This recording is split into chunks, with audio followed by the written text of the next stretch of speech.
કરીએ તો સુરત જિલ્લામાં સ્થાનિક સ્વરાજની ચૂંટણી માટેની તૈયારીઓ પૂર્ણ થઈ ગઈ છે. જિલ્લા વહીવટીતંત્ર દ્વારા ઈવીએમ મશીનોની ફાળવણી કરવામાં આવી છે. આવતીકાલે સુરત જિલ્લા પંચાયતની 31 બેઠકો, 10 તાલુકા પંચાયતની 204 બેઠકો અને 4 નગરપાલિકાની કુલ 116 બેઠકો માટે મતદાન યોજાશે.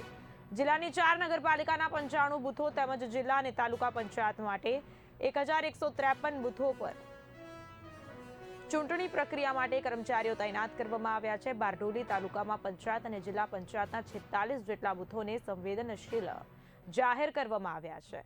ચૂંટણી પ્રક્રિયા શાંતિપૂર્ણ અને સુચારુ રીતે પૂર્ણ થાય તે માટે તંત્ર દ્વારા ચુસ્ત બંદોબસ્ત ગોઠવાયો છે. નાગરિકોને પોતાના મતાધિકારનો ઉપયોગ કરી લોકશાહી મજબૂત બનાવવા અપીલ કરાઈ છે. અમારે ત્યાં કુલ મતદાન બૂથ 141 છે.